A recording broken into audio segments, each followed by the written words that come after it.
and welcome to the Megacast. I'm Tyler Keefe from the studios of our flagship stations, Civic Center TV and 89.3 Lakes FM. In addition, today, we're always also on 88.1 WBFH The Biff in Bloomfield Hills on the radio. On TV, our flagship station, Civic Center TV, is Comcast, Channel 15, and AT&T, Channel 99. You can also find us on those same channels in Birmingham, on Birmingham Area Municipal Access, and in Southfield on City Cable 15 of Southfield. You can also join us throughout the day as well on Orion Neighborhood Television, which is your media outlet for the Lake Orion community as well. Learn more information about them on oriontv.com. You can also join us in Waterford on Channel 10 on the media network of Waterford, and then online. Join us on our Facebook pages, Civic Center TV 15 and facebook.com/LakesFM. While you're over there, give us a like, comment on our episodes of the Megacast and our other postings, and let us know what you think about what we're talking about, who we should be talking to, and maybe even respond to some of the answers from people that you have elected to office, from people that are in other positions of power in our local area that we may speak to, as well as those that are speaking on issues that affect our communities. We want to hear your opinions as well. We're also online on CivicCenterTV.com. Click on our Watch Live link. That is at the top of your homepage on your computer web browser, and is on the drop-down menu on the left side of your screen if you're viewing us on your mobile phone web browser. You can also view us online on My Michigan TV or MyMy. It's Michigan's streaming network. It's a free network that you can subscribe to online at mymytv.com, mymytv.com, to find content from all across the state of Michigan by creators all across the state of Michigan. It includes live programming like our show, like Steve Leto Live, that follows us from 12 noon to 1 o'clock each and every day, as well as pre-recorded programming, electronic news gathering, and more. My Michigan TV, that is at mymytv.com, mymytv.com, and if you haven't had time to write all of that down, or all the information on all of our partnering stations, and you want to learn more and you want to see what else they do throughout the rest of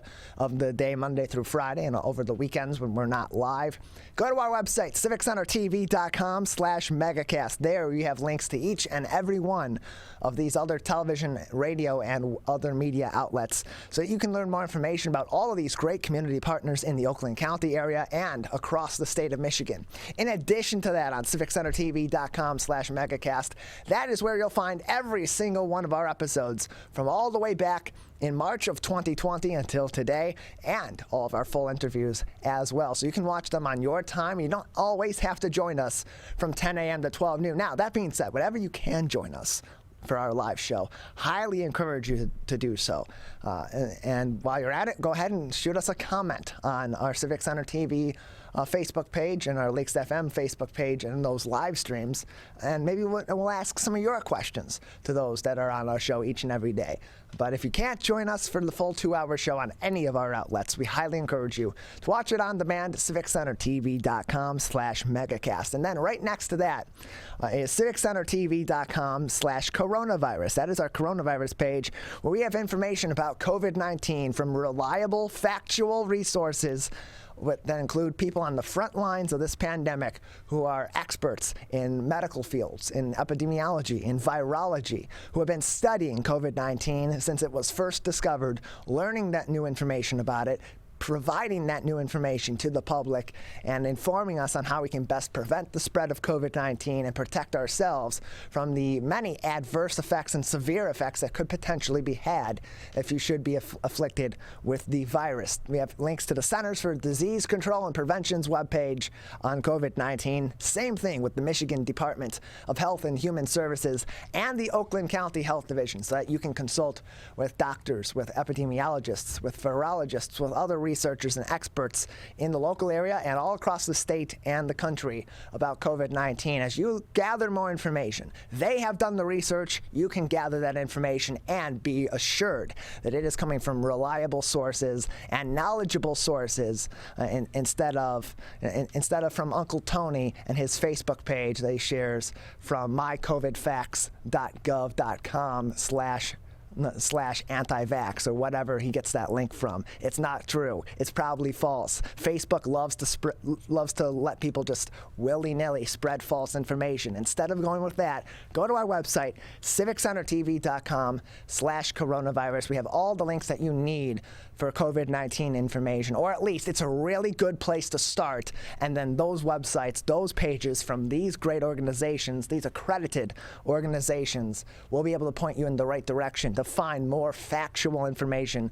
so you're not digging through all the weeds of the misinformation and the disinformation that is out there about COVID-19 in our communities. We also have our top stories each and every day we have posted there on our website. We will post today's articles a little bit later. We've had some power issues this morning, particularly at my desk, because I'm the one that is posting these to our website. Luckily, yesterday we had Attorney General Dana Nessel on the show with us, so that I'm not the only one that's been on our show recently that is frustrated with DTE. But we will post these articles later on today on our website, and we will show them periodically as I go through them today. Our top story, of course, is about COVID-19, as yesterday was Monday, and that is one of the days each week when the new COVID-19 metrics are released by the state of Michigan. This is from the Detroit Free Press. The Michigan Department of Health and Human Services reported 9,137 new COVID-19 cases and 36 deaths over the past 3 days, averaging 3,045.7 cases per day.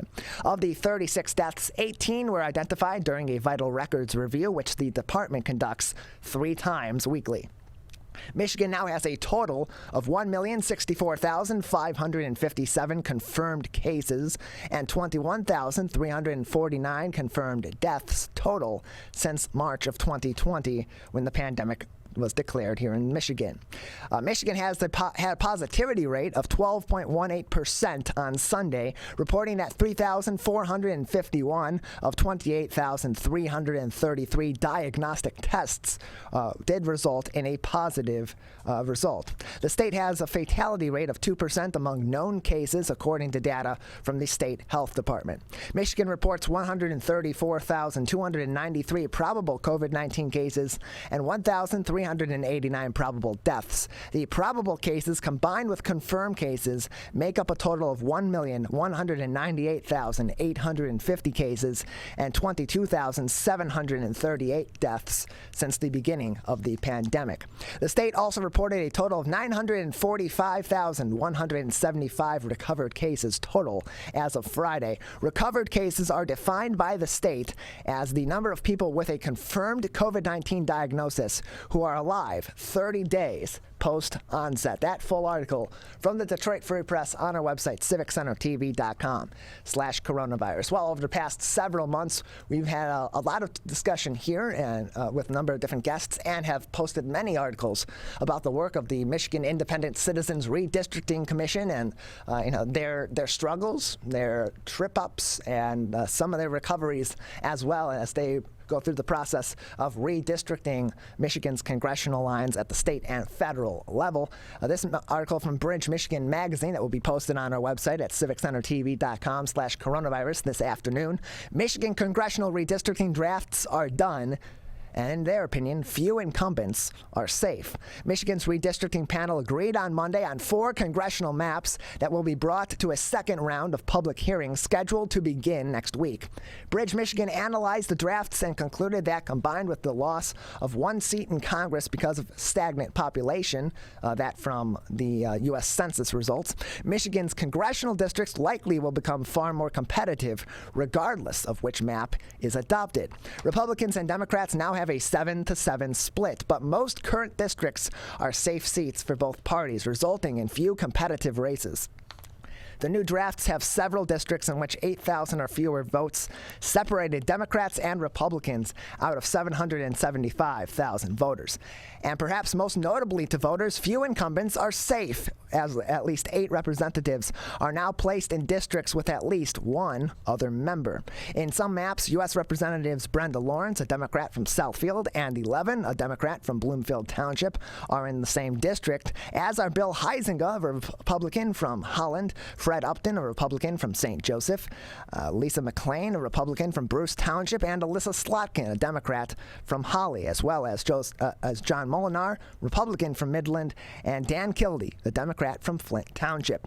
And one draft centered in Macomb County would have no incumbent whatsoever. Representatives don't have to live in districts that they represent, but the disregard for incumbency, which had been a hallmark of gerrymandered maps, shows how radically redistricting has changed in the state of Michigan. Voters approved a 13-member Michigan Independent Citizens Redistricting Commission in 2018 after decades in which the party in power in Lansing in the legislature redrew districts largely in private after the decennial census. The results in districts that had a federal judge panel concluded made it easier for Republicans to maintain power, even in years they received fewer votes than Democrats in Michigan. The maps approved Monday are the result of 2 months of drawing, balancing both quote-unquote communities of interest, like-minded groups of individuals, including minorities, with partisan fairness and federal law. Detroit, for instance, would keep 2 congressional districts even though its population has dropped to 637,000 people. While Michigan now has 2 districts with a majority of black voters, that would drop to 1 with all maps and be centered in Detroit. Other maps preserve another district composed of a majority of minority voters, including Hispanics and other races. The maps will likely change before a final vote on December 31st. The commission is allowing the public to weigh in on drafts during public hearings in Detroit on October 20th, Lansing October 21st, Grand Rapids on October 27th, Gaylord on October 25th, and Flint on October 26th. The commission has decided to rename the maps using native Michigan trees for the sake of clarity. Bridge, Michigan will refer to them as such in further articles. Now, this is not the entirety of this article. We did summarize just the first parts of that, provide just the first parts of that, and that is only just a small summary of what was entirely discussed in that article from Bridge, Michigan that will be posted on our website this afternoon on civiccentertv.com/coronavirus, where many of Bridge's experts and political analysts had then gone and further analyzed these 4 plans that have been proposed that will be in the next round of public comment and determined how that impacts the redistricting in our state, how that may affect incumbents, how that may affect certain districts and representation. All that has been analyzed in this article. Really interesting stuff. Highly encourage you to read that later on this afternoon when we post it to our website at civiccentertv.com/coronavirus. Other news making headlines today from the Detroit Free Press. Lake Superior Lighthouse will allow visitors again for the Edmund Fitzgerald Memorial. A Lake Superior Lighthouse plans to welcome visitors back for its annual memorial honoring the sailors who died when the Edmund Fitzgerald sank. Every November 10th, the day that the ship sank in the gale in 1975, the Split Rock Lighthouse, just south of Beaver Bay, holds a beacon lighting.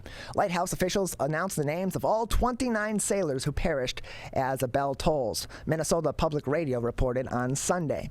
The lighthouse didn't allow viewers to attend last year's ceremony due to the COVID-19 concerns. People had to listen through an online live stream instead. Lighthouse officials say this year's ceremony will be a hybrid, with the lighthouse grounds open to the public and a live stream available on the Minnesota Historical Society's Facebook and YouTube pages for those who can't attend. Those are linked in this article as well. The ceremony will begin on November 10th at 4:30 p.m. Quote, "There's something about being here on site and hearing the bell ring and the names being read off, and then seeing the beacon turned on right after that. There's just something very special about that," says Hayes Scriven, the lighthouse site manager. Scriven continued on, quote, "It's just a way to connect with the past and remember that Lake Superior is a fickle animal, and you've got to respect the power and not take it for granted," end closed quote. That full article from the Detroit Free Press on our website, civiccentertv.com/coronavirus, where we will have that posted, as well as all of our articles later on this week. Lastly, making headlines today, a really unfortunate incident over the weekend at the Ahmadiyya Muslim Community Mosque located on Auburn Road in Rochester Hills, as that was vandalized over the weekend. And earlier this week, from the Oakland Press, interfaith community leaders reached out to the mosque after the vandalism incident. Muhammad Ahmad, the director of outreach at the Ahmadiyya Muslim Community of Michigan, said that broken glass was found inside and outside of the mosque after the vandalism incident. The Oakland County Sheriff's Department is investigating, and deputies say surveillance video showed a male near the mosque around the time of the incident. A similar incident occurred in the same evening at a nearby Walgreens. It is unknown whether these incidents are related. Quote, "Our community is a very peaceful community," Ahmad said on Monday. He continued on, "We have a relationship with all of our interfaith leaders as well as our community leaders. We have not seen an incident like this in the past 20 years since we've been here in this community," end close quote. Ahmad said the evening prayer was the last of 5 that day. His 8-year-old son was among the children and adults present when the window was broken. When the night concluded, everyone left through a side door. It wasn't until members showed up at 5:15 a.m. on Saturday that the damage was realized. Quote, It's kind of a bit rattling that we were still there when the incident happened," end close quote, Ahmad said. On October 11th, the mosque's members extended an open invitation for the suspect to meet with the community and its members. Ahmad said the group wants to talk, and the doors remain always open for Muslims and non-Muslims alike. Quote, "We believe in forgiveness," Ahmad said. "We don't want revenge or to harbor any negative feelings," end close quote. Rochester Herald's Mayor Brian Burnett said the incident seems isolated. Quote, "We have a great relationship with the folks there and want to make sure they feel safe and secure and are an important part of our community," he said. The mosque also received messages of resilience and support that have poured in from neighboring communities. Lynn Muth, a Faith and Justice Chair of the St. John's Episcopal Church in Royal Oak, said she read the news with sadness. Quote, "You and your leadership and members work hard to build bridges in Southeast Michigan," she wrote to Ahmad, and continuing on, "I want to share my sadness and prayers of hope that love and goodness will conquer hate. May you feel the love and hope from others at this time." Patty Rafis, the board president of the congregation Shir Tikva in Troy, said she was grateful nobody was injured and that her congregation stands in solidarity with the mosque. Carol Cooper of Central Woodward Christian Church in Troy said she is praying that the Muslim community will not live in fear and that they feel the prayers and support. End quote. Cooper then said, quote, "I hope that whoever did this will not be able to rest until they come forward and confess, and that the police may find clues so that justice can be served," end closed quote. Honestly, and of course, great community support for the mosque that underwent this incident of vandalism late last week and dealt with that over the weekend, and hopefully the person that is responsible for that does step forward. And what's really nice about that is that leaders from the mosque, including Mr. Ahmad, have said that they just want to talk. They want to talk it through and ask why, provide their forgiveness, and just get an understanding there. So if you are out there and you are listening, and you are watching, and you may have perpetuated this incident, just reach back out to the mosque. They don't hold any animosity. They just want to know why and talk things through. And that's really nice to hear, as well as, of course, that support from the interfaith community and the greater community as well. All of those articles on our website, civiccentertv.com/coronavirus. We will have those today's articles posted for you there early on this afternoon. We have a great show ahead of you today. Coming up next, I'll be speaking with the president and the CEO of Michigan Legacy Credit Union, Karma Peters. At the bottom of the hour, Brian Calley, the president of the Small Business Association of Michigan, will join me on the program. And then in the 11 o'clock hour, the CEO of Brilliant Detroit and the co-founder of Brilliant Detroit, Cindy Eggleton, will join me at 11:20. Sarah Schang, the Metro Detroit Walk Chair, will join me for the Metro Detroit Out of the Darkness Walk. That is through the American Foundation for Suicide Prevention. She will join me at 11:20, and then we'll cap off the show at 11:40 with the Vice President of Membership Marketing and Events at the Michigan Manufacturers Association, Delaney McKinley, will join me then. That is all coming up next. You're watching and listening to the Megacast. I couldn't breathe at all. There was lots of talk about putting me on a ventilator. I thought I was gonna die. I was 39 weeks pregnant and had a scheduled C-section. During that time, I got COVID and was hospitalized for a month. I had a blood clot in my lungs. It caused me to go into right-sided heart failure. I was really scared. I kept texting my husband and my mom, telling them how scared I was, and I was worried that he was gonna grow up without a mom. And then I was worried when I did get home, that he wouldn't know who I was. You know, being 27 and a mom and a wife, and having that all almost taken away from me. It's scary, and if a vaccine can prevent that from happening, why not? Get your vaccine. I don't want this to happen to anybody else. A message from the staff of Michigan's Crime Victim Compensation Program. Anyone can be a victim of crime and suffer lasting trauma, physically, emotionally, and financially. But you are not alone. If you're struggling financially due to a crime, we're here for you. Find out if you qualify for crime victim compensation. Call 877-251-7373 or visit michigan.gov/crime victim. A message from the Michigan Department of Health and Human Services, Division of Victim Services. You see certain things get reincarnated in your children. My daughter is very much inspired by my wife's artistic pursuits. So my daughter started making necklaces. She makes what we call affirmation fashion. I tell her every day that your black is beautiful. Your black is beautiful. Your black is beautiful. And if there's anything better than being beautiful, it's being smart. And if there's anything better than being smart, it's being kind. And reaffirming that every day is our method of making sure her chin never drops. My dad wasn't around, and I remember riding a bike and falling off and cutting myself, and me never just wanting to get back on it. People ask, how your children learn how to ride a bike, and you didn't. I didn't teach them. I just created an environment where they taught themselves, and all I had to do was be there.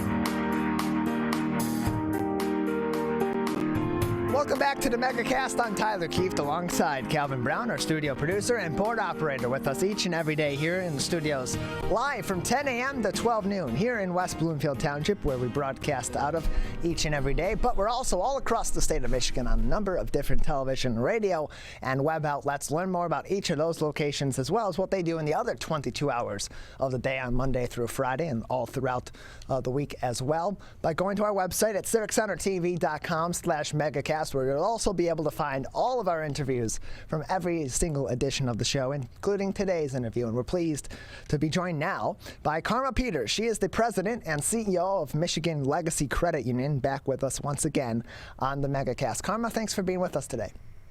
Thank you, Tyler. Appreciate having you on. So lately, and we've spoken to the Better Business Bureau of Michigan about this.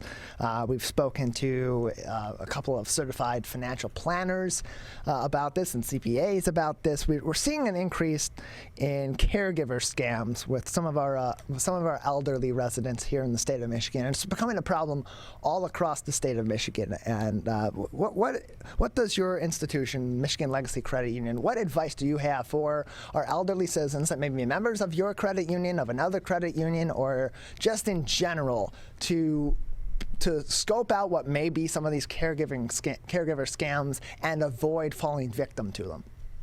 Absolutely. So our staff is very attentive to this. They're trained to watch for these type of scams and fraud. So the best advice we can give to family members would be to, one, before they go into a full-time caregiver situation or have someone enter the home, make sure that someone that your elderly person trusts is on the account. The reason this is so important is because of right to financial privacy. We want to make sure if we notice something, we have the ability to talk to someone in the family to say, hey, we are spotting a problem. Does this transaction sound okay to you? And if they're not on the account, we can't really do that. It becomes very difficult to do that. Not only that, but as the population ages, once a caregiver is in the home, they become very trusted to that person. So even though we may try to warn them that this is a scam, we know this is a scam, don't do this, they become very fond of the person that's providing care. So having that family member on the account, looking at the account, looking at transactions, and asking questions is so important. And in terms of the families, sometimes in some of these cases, the families are able to interject. They are able to see some of those red flags come up. But in many cases, that interaction between a caregiver and an elderly person, that is this caregiver's client, may not be something that is in the full line of sight of the immediate family. What are some red flags that family members of these elderly people should be looking out for in that relationship between their family member or their other loved one and their caregiver? They should know their loved one's expenses and what they spend. Typically, what we watch for is abnormal activity, something that's out of character for that person. Of course, the easiest one is when they come in and ask for large amounts of cash. That's an easy red flag. But sometimes it could be their caregiver that gets access to their account and takes out smaller transactions that don't become noticeable until they add up. I recently talked to someone who said it was 6 years, they weren't elderly, but it was 6 years of regular transactions coming out before they realized it was fraud, because it was a known transaction, but they weren't counting how many times it actually happens. So adding those dollars up can make a big difference, and that can be a huge red flag as well. And what can be done to stop these scams once they're already in process? Because like you said, in many cases, these elderly people have grown a rapport with their caregiver. They have grown a trust with their caregiver, and they don't maybe fully understand that they're being taken advantage of. Are there steps that can be taken from the family angle in order to intervene and stop these scams from continuing from the banking institution? Absolutely. Make sure the caregiver doesn't have access to financial information, your loved one's debit cards and credit cards, all those kind of things. Make sure they're locked up.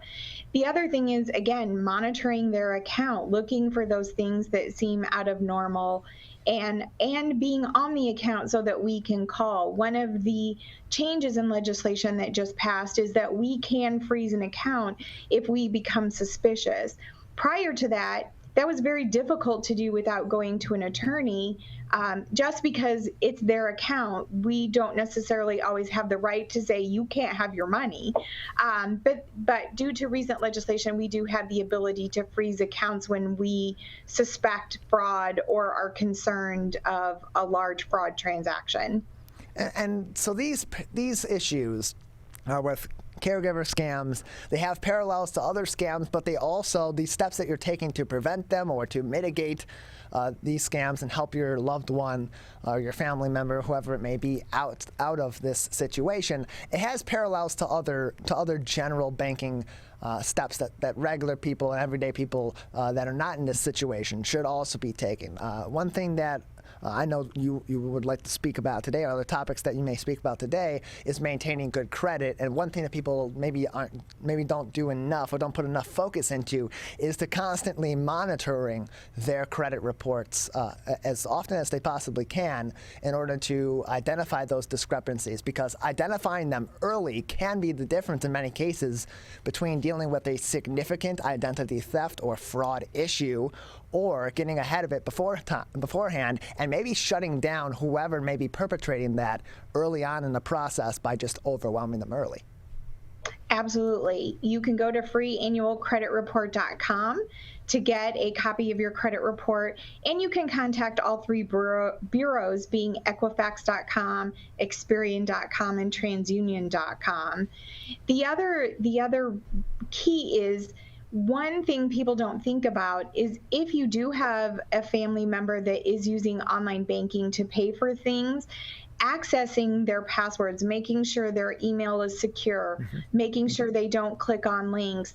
Sometimes what people don't realize is with the online banking or bill pay tool, you have one password and you can actually control the way payments are made. You can control them by setting them up monthly or choosing to pay them with each time you log in, but that's your access to that, and it can help stop a lot of fraud when you have multiple passwords to all different kinds of vendors or utilities, things like that you pay.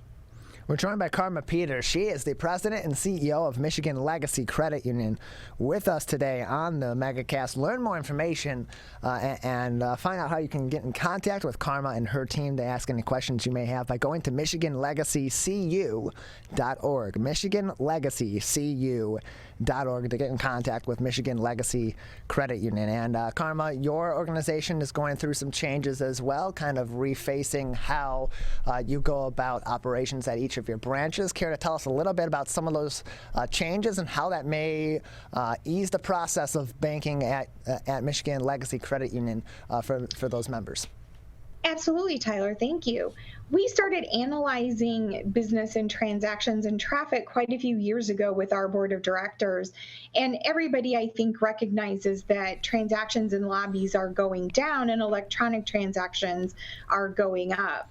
So after analyzing how many of our members actually support each branch, we decided to do a transformation. It was time. Our branches were old and tired. And we found some really advanced technology that makes banking easy. So you come into the lobby and we have a video monitor.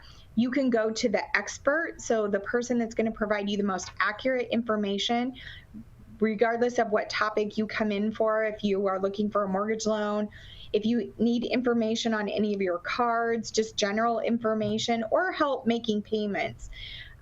This digital platform allows you to sign documents while talking to our staff that are either in Wyandotte or Warren, and allows you to execute all that seamlessly. The nice thing about that is once you do it in the lobby, members love it so much, we get the opportunity to tell them now you can do that from your desktop at home or your mobile phone in our mobile app. We're joined by Karma Peters. She is the president and CEO of Michigan Legacy Credit Union. And so, and with that being the case, with there being less of a focus on in-person banking, going to a teller, going to an ATM, or going to and doing banking in any other form at the branch itself, and focusing more online, security has to be a concern as well, or at least something that is a question for members and for the outside public. What is your institution doing with some of these changes, with more focus on non-interactive banking on an everyday scale, to maintain that security infrastructure, knowing that we are in a much more digital world, and that includes people's finances? Absolutely. So one of the things most people don't realize is that the banking industry is highly regulated. We have annual IT audits and we have IT exams on a regular basis, as well as the extra security that we do on an ongoing basis every day of the week. So those things, when we look at any new vendor, we have to vet them very diligently to make sure that the information is secure, to make sure they're not sharing information that they're not privileged to share, that has nothing to do with us doing business. So our IT department is very rigorous about defending members' information. We know in this world today it's not impossible, but we pride ourselves on the work that we do to make sure that our members' data is kept safe and secure. We're joined by Karma Peters, the president and CEO of Michigan Legacy Credit Union, with us today on the Megacast. Learn more information at MichiganLegacyCU.org. That is MichiganLegacyCU.org. And during the pandemic, a lot of people did experience some financial troubles. Maybe they didn't have the cash in their bank accounts to make some of their critical payments. And in many cases, when that happens, people tend to turn to putting some of those expenses on their credit cards. That can build up debt really quickly, and that can put them in a whole host of other issues down the line, even when their checking account and when their savings does start to recover. What are some tips that you have and that your institution is providing to people in terms of managing their credit cards to make sure that they are not going into a situation where they may have further issues to manage because of accumulating costs? The first thing that we want to share with people is to contact us early. The earlier you contact us, the more options that we have to help you. avoiding contact does not help the situation. It only makes the situation worse. I'm proud to say that we were able to help all of our members that needed assistance during the pandemic, and we continue to do that and to work with them. But when it comes to your credit cards, really important things are try not to charge more than 50% of your balance. Your available credit is the #1 indicator of your credit score. So keeping your balances below 50% of any open line is really important and can make a very big difference. Obviously, pay them on time. If you can't contact us right away, we have some alternatives that'll help avoid any derogatory reporting on your credit report. And we can only do that when you contact us and let us know what's going on and just work with us. So it's not hard to overcome credit. If you've been in a tough situation, we want to work with members. We've seen many members come back and end up raising their credit score a couple different tiers to gain interest back after they've experienced hardships in life. It just takes a lot of hard work and diligence. Yeah, it does. It takes a lot of focus and doesn't go quickly in many cases. It's something that you have to really build and work at over time, especially if you're recovering from derogatory information that can remain on your credit report for years, or identity theft, or fraudulent inquiries, whatever the case may be, whatever situation you might be in. Maintaining and building your credit is a years-long process, and you need to have good partnership with your banking institution and with your creditors as well in order to build that and to maintain that. We're joined by Karma Peters, the CEO and the president of Michigan Legacy Credit Union, today on the Megacast. Karma, just another couple minutes with you today before we'll say goodbye. Any other information that would be important for our audience to be considering right now in terms of their banking or other interesting information or news from Michigan Legacy Credit Union? Tyler, I would just say, going back to elder abuse, because it's such a big concern, there's over 35,000 financial cases reported in the state of Michigan. One of the biggest tips and research that's been done is that if you can hand the older population handwritten information on things to look for, they're very keen on reading that information, and once they read it, they'll retain it and remember it, so they can stop those red flags early on themselves. It's a great way. So there's lots of information on the website. We're happy to hand it out. We're happy to do any training, whether it's on financial abuse or budgeting and credit score repair. Just give us a call. There's many credit unions out there in the industry that love to assist members and do education. So reach out. We'd love to help you. Well, Karma, we appreciate your time and your insight on a number of different issues that may be affecting people in our community and across the state of Michigan. These are tough situations to deal with in many cases, but if you get out ahead of them and you know what to look out for, that can make those processes a lot easier and get you opening those lines of communication with your banking institution a lot sooner. So we appreciate it. Thanks. Thank you so much, Tyler. Again, you can learn more information and contact Michigan Legacy Credit Union with any questions at MichiganLegacyCU.org. Again, MichiganLegacyCU.org. We're going to take a quick break. On the other side, I'll be joined by the president of the Michigan Small Business Association of Michigan, Brian Calley. That's coming up next. You're watching and listening to the Megacast. Whether you're the city, the county, or the Huron River Watershed Council. As partners working together to protect our water resources, we agree. Pet waste is the source of harmful bacteria in the Huron River. When it's left on the ground, it can wash into the storm drains. These lead directly to our streams. No filters, no treatment. Here's one thing we know that can help keep our water clean. Pick up pet waste and trash it. Pick up pet waste and trash it. So pick up pet waste and trash it. There's one water, and it's ours to protect. Who is struggling right now? I am. My son is. Many are struggling with anxiety, depression, and substance use. Before it becomes a crisis, reach out to MyCal, the Michigan Crisis and Access Line, for free confidential support 24/7. Available in the Upper Peninsula and Oakland County. Just call or text 1-844-44-MyCal or chat online at michigan.gov/MyCal. A message from the Michigan Department of Health and Human Services.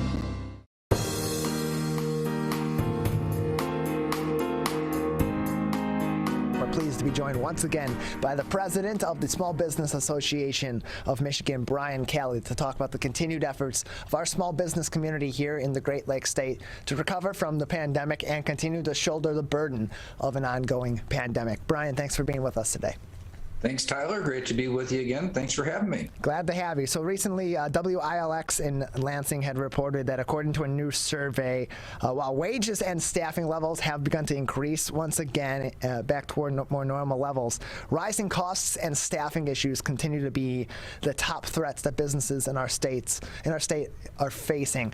Just how big of a threat are those two issues at this present moment, particularly for our small businesses in Michigan? Especially for those businesses that were last to the table to rehire once the final restrictions were lifted, they are still struggling mightily. We've seen all kinds of reactions to it, wages and benefits increasing, sign-on bonuses, making different accommodations in the way work is done, but still really serious challenges in getting staffed back up in a way that maximizes the opportunity that's out there. So there's plenty of demand, and people are ready to get out there and re-engage on the consumer from a consumer standpoint. But severe restrictions in just the availability of help. But then on top of that, also we're starting to see supply chain issues starting to hit in all different types of businesses. So we heard about it like with microchips and automotive, but it's really permeating now through almost everything. We're joined by Brian Kelly. He's the president of the Small Business Association of Michigan with us today on the Megacast. And also coming into play for Michigan's small businesses and small businesses across the U.S. are federal vaccine mandates that will be requiring either significant testing protocols or full vaccination of employees for businesses with at least 100 employees. Another survey that was recently conducted said that small business owners oppose that mandate by a margin of 2-1. What has been the reaction so far? What is the opinion generally across the board of people in your organization and small businesses in your organization in Michigan in terms of those vaccine mandates?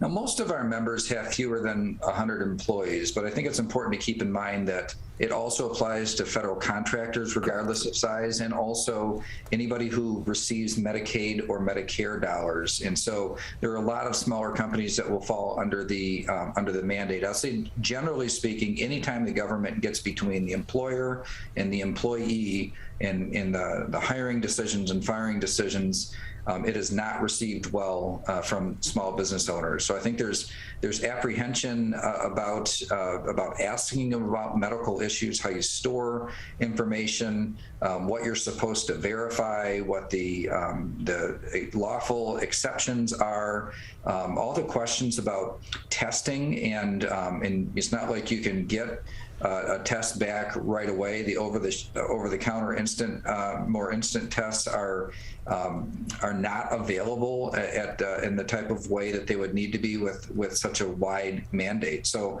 this was announced, but it has not been implemented. There's no rules that have come out. So we still have way more questions than answers on it. But I think one of the reasons why the rule set has not come out from the federal OSHA is because they are grappling with how to apply a private sector mandate of this size and have any hope at all of enforcing it. So there's apprehension, there's definitely opposition to it on a lot of different grounds, both philosophical from a standpoint of don't tell me who I have to hire and fire, but all the way through to practical considerations on, these testing lines sometimes can be very long. Whose time is that on?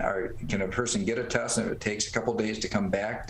Can they work during that time period? There are all kinds of practical issues that small business owners will be confronted with, and I think rightfully are in a position where they don't need one more thing piled on to the difficulty in operating in this environment.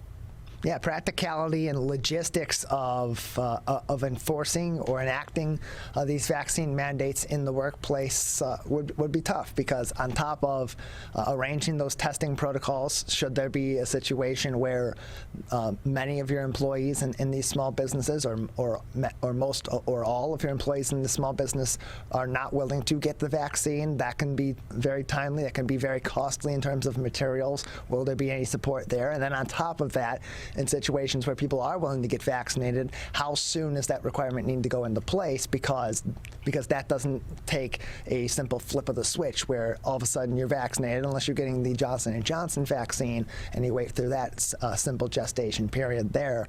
You have to wait in some cases, especially with these 2-dose vaccines, for several weeks to be fully vaccinated under those mandates. So logistically speaking, those are some hurdles that businesses definitely have to be concerned about, but also that federal entities and OSHA need to also be considering as they put these final mandate rules into place. We're joined by Brian Calley, the president of the Small Business Association of Michigan, with us today on the Megacast. And we talked earlier about wages increasing, staffing levels have begun to increase as well. But that brings up a topic I discussed earlier with Senator Rosemary Bayer about the increase in wages for child care workers and the incentive that brings, to have people continue to be retained in that industry, but also attract new people into child care as well. Generally speaking, those higher wages should be attracting more people to go back into the workplace, to apply for these jobs, to continue on with their jobs. But on the other end, too, just thinking logically, if you're increasing wages for business, that is increasing as an increased cost as well. How have those increased costs for staffing purposes to provide that additional pay, to provide that additional incentive, and to reward these employees for their great work? How has that affected businesses and their operations now as they continue through this pandemic and plan for what hopefully soon would be a post-pandemic future? We've seen a lot of different types of responses, but I think an acknowledgement in trying to go, small business owners are trying to go right after right at the core of the issues and whatever the concerns of their employees are. So we do see loyalty bonus activity. We see wages and benefits being increased. We see more flexible scheduling, including remote work environments that weren't available before. These things are they're making some impact, although there is still a serious shortage. One of the reasons why, even if only say 5 or 10% of people end up not complying with the vaccine mandate, that still has a big impact on when the workforce is already as squeezed as it is. There's a concern that every one employee that decides that it's just not worth it anymore to work has kind of an outsized impact, given how tight things already are in the labor market. But the child care work is actually quite important. As we looked at the Department of Labor statistics on who has exited the workforce, younger parents, especially women, are one of the groups that have exited the workforce at a pretty high rate. Having availability of affordable, high-quality child care is important.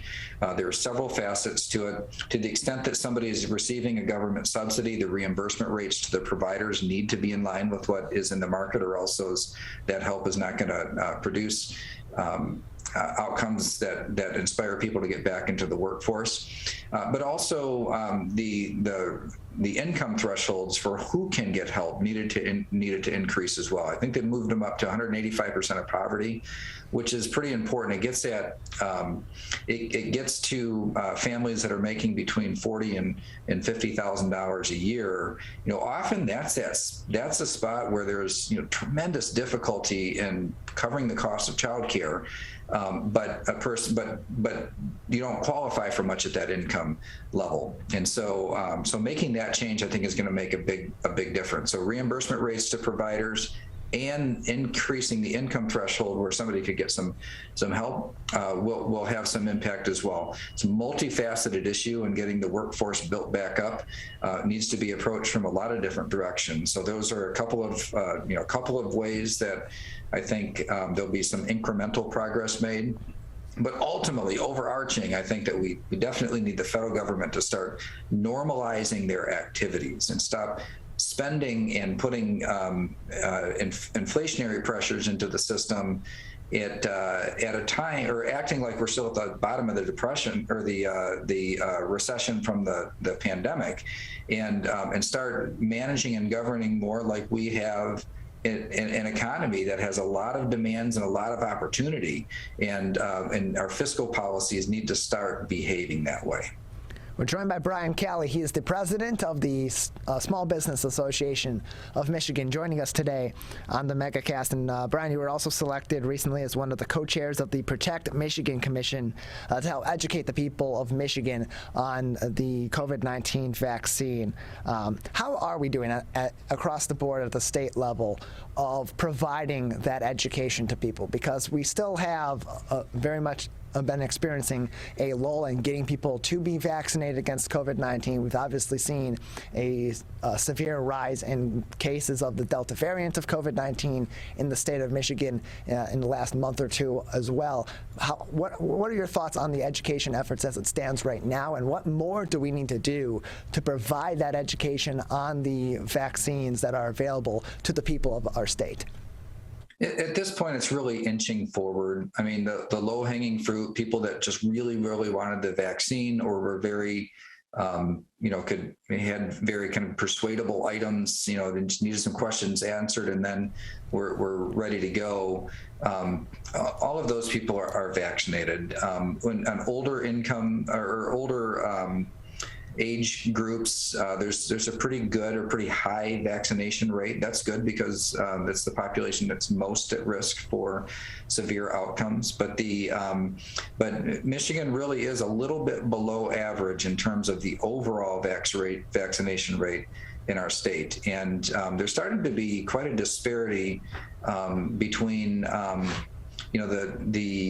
those that have higher income levels are highly vaccinated, and at lower income and lower education levels tend to be lower rates. And so what happens is, like in very urban areas and very rural areas, one thing they have in common is low vaccination rates. And so I think when you look at all the disparities that generally exist in our society, it's a real shame that on the vaccine front, that for some reason that those that are left out most economically are also the ones choosing not to get vaccinated, and those that are most privileged economically are the ones who are choosing to get vaccinated. I think it's a real conundrum, and unfortunately that outcome is exacerbating the life outcomes for people in different income brackets.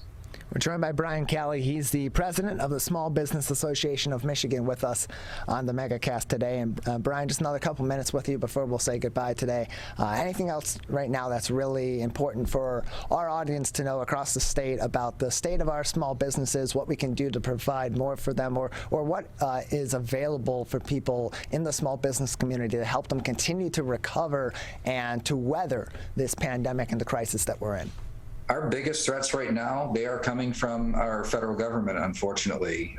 There's a lot of talk about the size of the spending package in D.C., $3.5 trillion. That I think that's problematic, and how big it is, and inflationary pressures. But how they are planning to change the tax code and also the way the IRS works, that is much more concerning to us. So the idea that they would be reporting transactions in and out of bank accounts, from bank and credit union accounts, almost every one of them, to the IRS, with the hopes of collecting $460 billion more in taxes, is problematic. Increasing capital gains and the inheritance tax. So when a small business leaves their business to that second generation, the second generation under the rules in this Build Back Better plan would in most cases have to sell their business to pay the taxes that are required. 43%. I mean, nobody keeps 43% of the value of their business in cash. And so there are lots of problematic aspects of this, and so we're really kind of in that defensive mode where we really need our federal government to lay off the very targeted negative impact that this plan will have on the small business community. I mean, they just cannot take any more hits. And I just gave a couple of examples.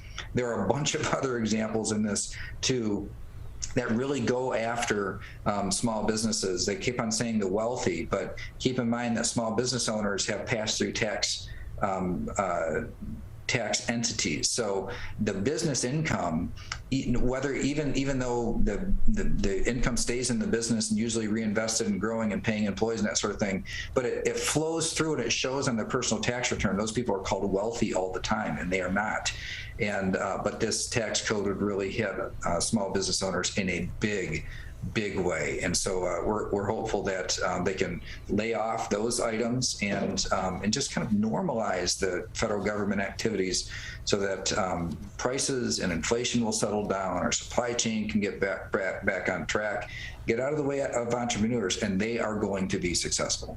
Well, Brian, we appreciate your time. Thanks for the update on the state of our small business community and what they're thinking as well as we continue through this pandemic, the vaccination efforts, the spending discussions at the federal level for the Build Back Better plan, and everything else that's currently a factor in the future of these businesses. We appreciate it.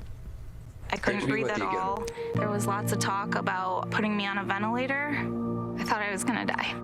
I was 39 weeks pregnant and had a scheduled C-section. During that time, I got COVID and was hospitalized for a month.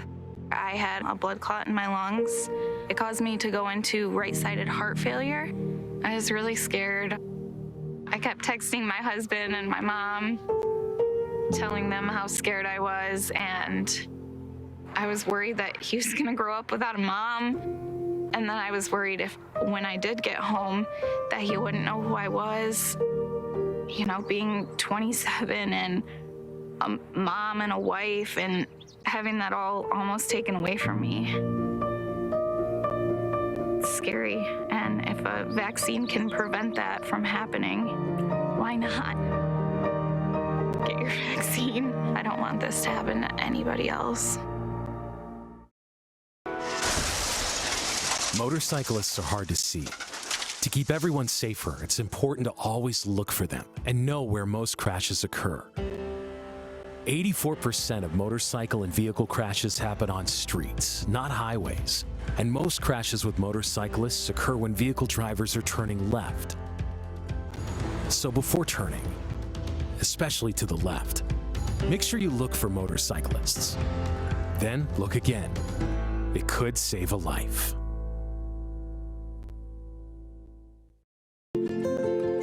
To Sophia and Gabriel, even though these old knees can't follow on your adventure to the forest today, these flowers represent my love. These stitches and threads join us together. And wherever you see a flower, a bird, a beautiful tree, know that my love is with you. Make the forest part of your story at a park near you. Find one at discovertheforest.org.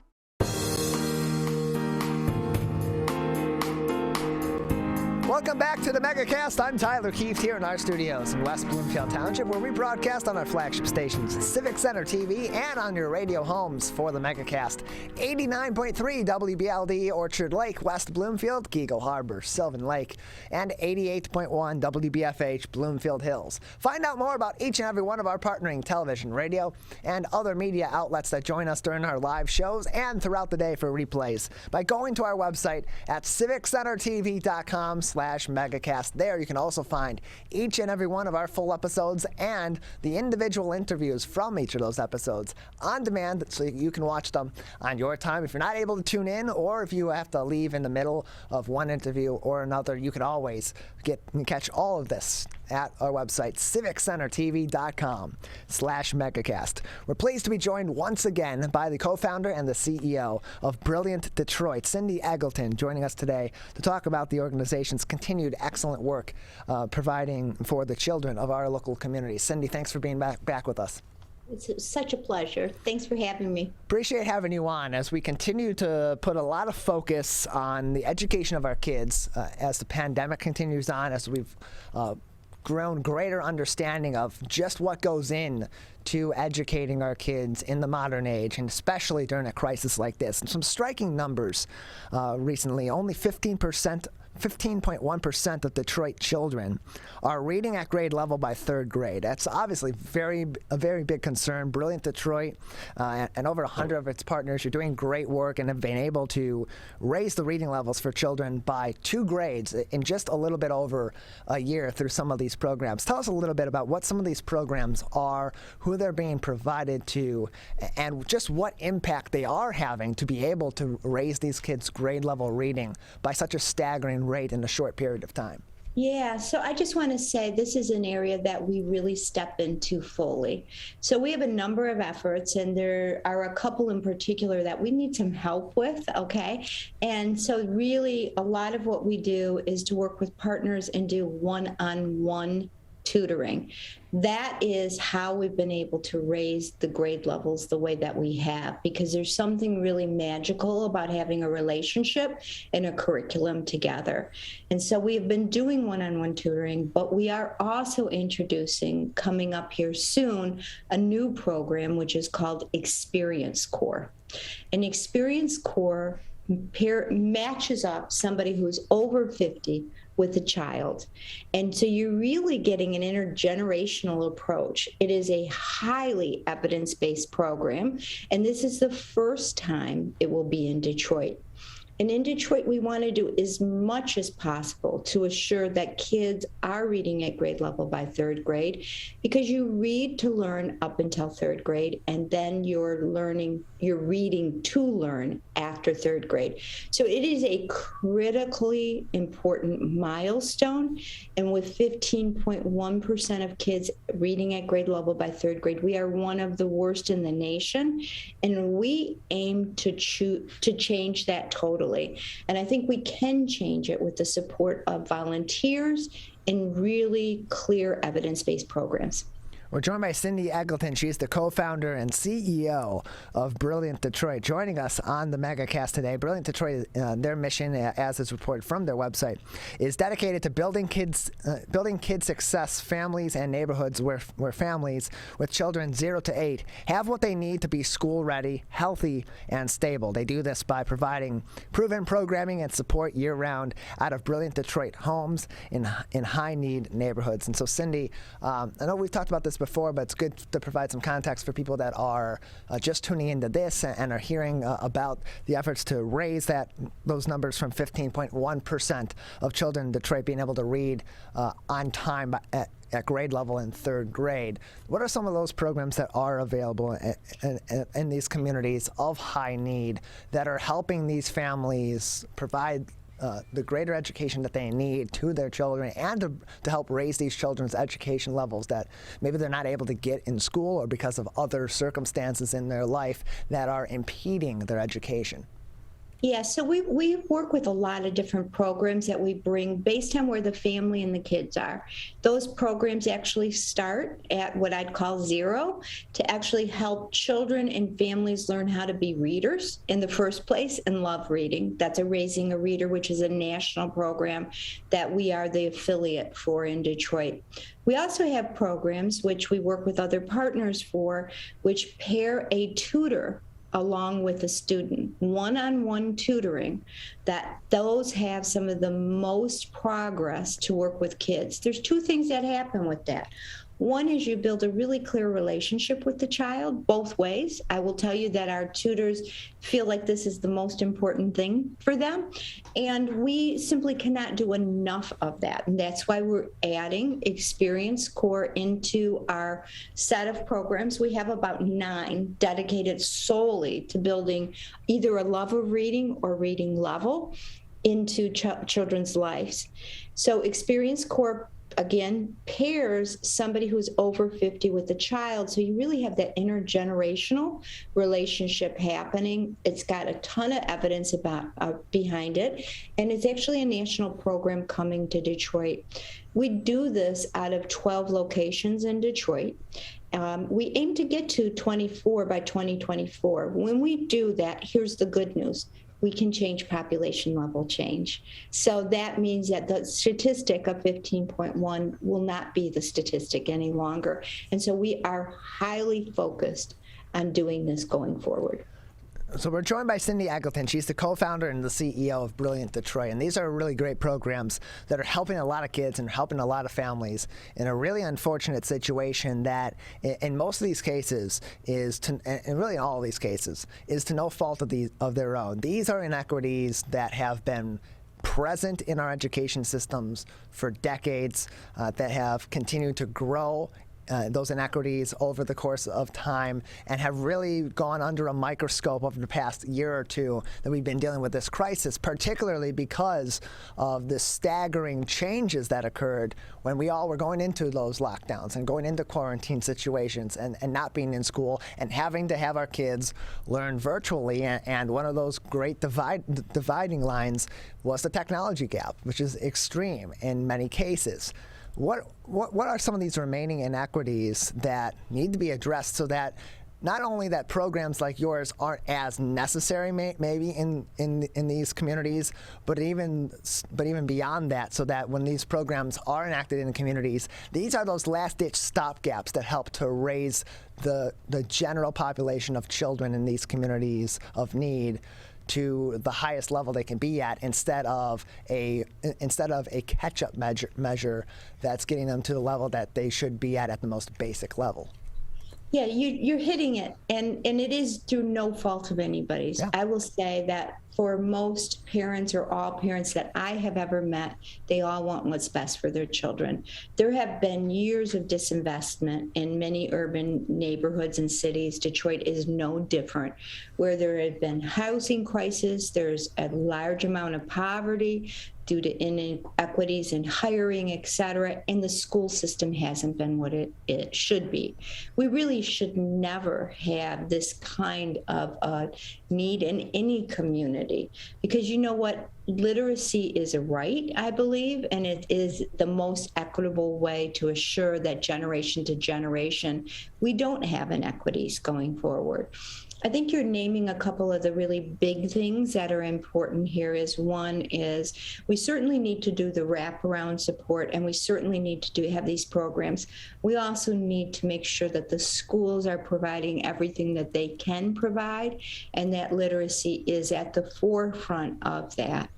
The other pieces that you're naming, and it's absolutely the case, and we are part of something which is called 313 Connect in Detroit, which I'm very proud to be part of, is the true fact that during this period, during COVID, many families did not have a device to learn from, or 6 or 7 people, or 2 to 3 even, were sharing the same device. That is not the best way to learn for anybody, let alone if there's other challenges. So we really need to have a city, all cities should have the ability to have devices, to have internet, and truly not just as a basic need, but as a common need, so that it's not dividing people, so that something as basic as having a computer in this day and age, we're all connected digitally, is not an impediment. So we are working really hard to assure that in each neighborhood that we are in Detroit, and frankly everywhere within Detroit and other urban cities, that in fact these things are equalizers. They're not segregating and pulling people apart. But Cindy, it goes beyond just the access to that technology. You also need to be able to know how to use it best to your advantage, both from an educational front, but also in a general life situation, because in a lot of cases, the disadvantages that these children are at, that are being bridged by organizations like yours, like Brilliant Detroit and others in our communities, they're evident of disadvantages at the familial level that also need to be addressed. And beyond getting greater access in our communities, or more equitable access in our communities to technology, media literacy has to be a critical part of bridging that gap. Because if you have access to this technology, but you don't know how to use it at a level that is putting you on that even playing field, you're still at a disadvantage. It's just a different one. So in your case with Brilliant Detroit, Detroit. In your efforts to kind of bridge those gaps in the education systems and try to bring these kids to a greater level of equity in their education that's not being provided from them from the education systems for a number of different reasons. How big of a part, if not now, but in the future, is media literacy in that effort? Oh, it's a big part right now. So let me talk a little bit about what we're doing. And again, we're connected to an effort in Detroit, which is called Connect 313 through the city of Detroit. It is one of the best efforts, I would say, in the country to assure that there is not a digital divide. And in that, you are also correct. It is not just devices and internet. It's really how do you both use that, but how do you use it for your dreams and hopes? It's for children and adults alike. So we have right now 5 of our locations are digital hubs where you can come and you can use a computer, you can borrow a computer, and in some cases we have free computers available, not in all cases, but in some cases. We also have each week where we have a digital week where we are providing education and support through that week, and we have a digital navigator to work one-on-one with families. It is critically important that we all have the skill sets. It's a basic skill set that is needed in this community and in this world right now. And if you are not able to be connected in that way, you're a little bit at a disadvantage. We don't want people to be at a disadvantage any longer, so we have stepped into this fully. We're joined by Cindy Eggleton. She is the CEO of Brilliant Detroit, joining us today on the Megacast. You can learn more about her organization at brilliantdetroit.org. She is not only the CEO, but also the co-founder of that organization. And we have a few more minutes with you today, Cindy, before we'll say goodbye. So I want to give you a chance to talk about an upcoming effort you are in partnership in Brilliant Detroit is with the AARP Foundation Experience Corps.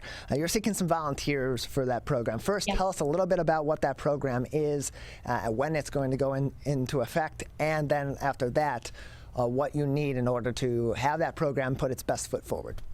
Thank you. So this is a program where we're doing a lot of active recruitment for volunteers right now.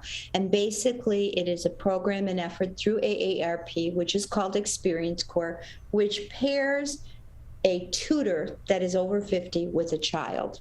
And they work with the child twice a week to improve literacy. They have some of the best outcomes I've ever seen, and we are going to bring this to Detroit. So we are critically thrilled about this. It's not just about the good outcomes. It is about us learning about each other generation to generation and forming a really good bond.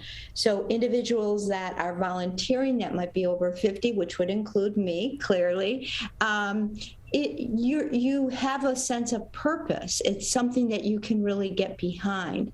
And for the children, it's actually learning others that are not in their age group or not in groups like their mom and dad necessarily, so that we are more connected as a society. And we're looking for as many volunteers as possible. People can send us an email at info@brilliantdetroit.org, or they can go on our website and volunteer on the volunteer page. We believe this can be a game changer for the city, so we are launching it in 3 of our locations in January, but the time to sign up is now because you have to get trained, and we want to sort of start building that relationship. So really excited about this and excited about what this can bring for the city, for kids, and for the adults that are participating. We're joined by Cindy Eggleton. She is the co-founder and CEO of Brilliant Detroit. Learn more information on their website at brilliantdetroit.org, including how you can volunteer for this program. It's really interesting because you want to pair these kids with people that have a lot of life experience that can not only help them, of course, improve their literacy, which is critical to their education, but also broaden their worldview. In a lot of cases, people that have this much life experience are able to better apply the stories that are being read by these kids, the concepts that are being read by these kids, provide additional context, and open those communications, which then, even beyond just being able to know what you're reading and comprehend what you're reading, being able to apply that to your daily life is really important. So if you are someone that does qualify for this program and have the capacity to volunteer, highly encourage you to do so. You'll be impacting a lot of kids in our local area. For those interested in taking the first step to be involved in this opportunity, they're invited to join one of the program's virtual information sessions from 5 to 7 p.m. on October 13th and 14th. That is tomorrow, Wednesday, and Thursday from 5 to 7 p.m. And Cindy, where can people find more information on that and get all the links that they need in order to join that virtual session if they are interested in volunteering to help a lot of kids in our local area? Thank you. You say this so well. I think I'm going to have you promote what we're doing. Sure. So all that anybody has to do is to email us at info@brilliantdetroit.org, and we will send the information and the links to sign up. And what I can do is I can promise you it will matter in the life of a child. Again, that is info@brilliantdetroit.org. Info@brilliantdetroit.org if you would like more information on the virtual informational sessions on this opportunity with Brilliant Detroit in partnership with the AARP Foundation Experience Corps of Michigan. Again, info@brilliantdetroit.org, and those informational sessions are tomorrow, Wednesday, October 13th, and on Thursday, October 14th from 5 to 7 p.m. And once again, I'll give that email out in case you're not able to make those virtual sessions, but you would like more information, you would like to find out how you can volunteer and what needs to go into that. Again, info@brilliantdetroit.org. Cindy, just another couple minutes with you before we'll say goodbye today. Any other information that would be important for our audience to know right now, or things that people should be on the lookout for that Brilliant Detroit is working on in the near future? Yeah, so we're in an active phase of just building and growing. So again, we have the 12 locations. We would love to have anybody join us at all of them or any of them to help with both the literacy efforts, can kind of look at are there some activities that you can do together if the holidays are coming up. We have committed to 15 locations this year, and we will commit to 3 more next year. And it is just a beautiful way to get a view of community and what's happening on a positive note. I will tell you that this is an effort that we call neighbor to neighbor, regardless of zip code. I've never seen anything more beautiful than the families and people that come together for the good of kids. There's really nothing more that is as important. We just recently got our evaluation back, and we were able to show from a third party that we were able to move the needle for kids and families significantly in the areas of education, health, and family support. And that is because of everybody working together for a common goal. And again, it's just a beautiful thing. We really repurpose these houses in the middle of the neighborhood, and they become a beacon of hope as opposed to something that might be abandoned. We appreciate your time, and thanks for telling us about everything that you're doing and your organization is doing to help children bridge some of these great gaps in their education that, like we both have said, are of no fault of their own, and provide opportunities for people in the community as well to help bridge those gaps also. Appreciate it, Cindy. Thank you for having me. I really appreciate it. Have a great day, everybody. You as well. You can learn more information about Brilliant Detroit, all of its work, as well as this upcoming volunteer program by going to their website at brilliantdetroit.org. We're going to take a quick break. On the other side of the break, we'll be joined by Sarah Schang. She is the Metro Detroit Walk Chair for the American Foundation for Suicide Prevention's Michigan chapter. She will talk to us next about the Metro Detroit Out of Darkness Walk. That is coming up next. You're watching and listening to the Megacast. Good morning, Get Sarah. your kids vaccinated. It was hard for them to social distance, to be isolated from their friends. I want them to get back to school and sports games. So as a pediatrician, I recommend the vaccine to everyone I know. The boys lost a former teammate and classmate who was only 20 years old. It's been a devastating year. We want to get back to normalcy. Our daughter is really looking forward to being with her friends, being a kid. It's the Great Lakes water. And so what people do ends up in our waterways. Flushable wipes are just evil. They should be thrown away. They're impossible to destroy, and they can cause significant problems. One of the main things when you're cooking is to not dump fats, oils, and greases down your drains. They stick to the sides of pipes. They stick to everything they come in contact with. Don't put it down the sink. There's one water, and it's ours to protect.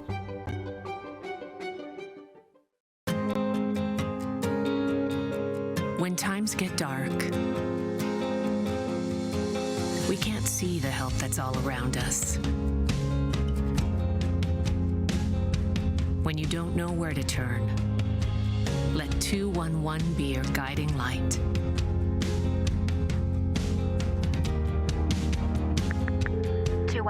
How can I help you? Our guides are ready to connect you with the help you need.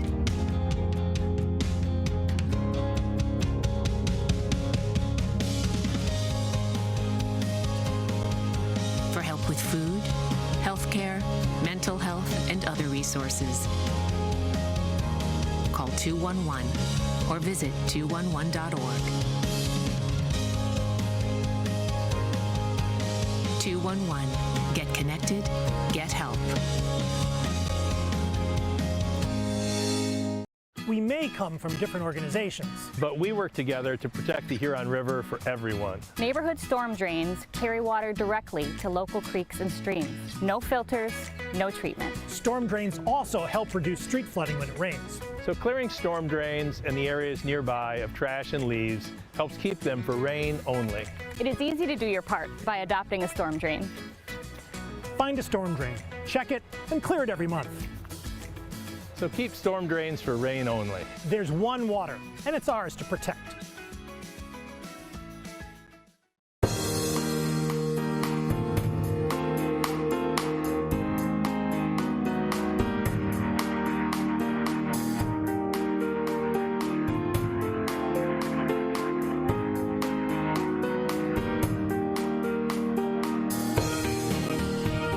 Welcome back to the Megacast. I'm Tyler Keefe alongside Calvin Brown here in our studios in West Bloomfield Township, where we broadcast live from 10 a.m. to 12 noon, Monday through Friday, on Civic Center TV, on 89.3 Lakes FM, and on many of our other stations all across the state of Michigan, partnering with us each and every day. Learn more information about those stations and their other regular programming, as well as the Megacast, and find all of our content on demand by going to our website, civiccentertv.com, and click on the Megacast link, or just type in civiccentertv.com/Megacast. Joining us now is Sarah Schang. She is the Metro Detroit Walk Chair for the American Foundation for Suicide Prevention, leading the charge in planning the Detroit Out of Darkness Walk, and she joins us now on the Megacast. Sarah, thanks for being with us today. Thank you so much for having me. We greatly appreciate it. Appreciate having you on as well. So for those that may are not familiar with the work of the American Foundation for Suicide Prevention, what are some of the things that the organization does to help prevent suicide in our communities, and to provide programs that are preventative or recovery based for those that may be dealing with situations of suicide in their family or suicidal ideations themselves? Of course. So the American Foundation for Suicide Prevention has a lot of different programs, activities, different things. We have our hands involved in a lot of different stuff. So the money that we raise every year goes toward 4 main areas. So that first area is our community outreach, right, with our Out of the Darkness walks, which are community and campus walks. We have Hikes for Hope, different things of that nature. And then again, these educational programs, right? So we offer a very wide array of research-based educational programs that we can bring to workplaces, to schools, just about anywhere that you'd want them to be, that teach people about, recognizing the signs of suicide, what the research shows, and just pretty much giving people the tools that they need to combat this issue. We also are the largest private funder of research next to the CDC for suicide prevention and mental health research. And it's so wonderful. Our research programs are incredible.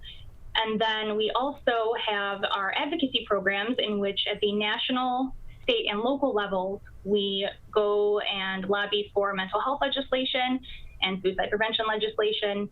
We have a big advocacy forum in every single state every year, and then we also have our large national advocacy forum.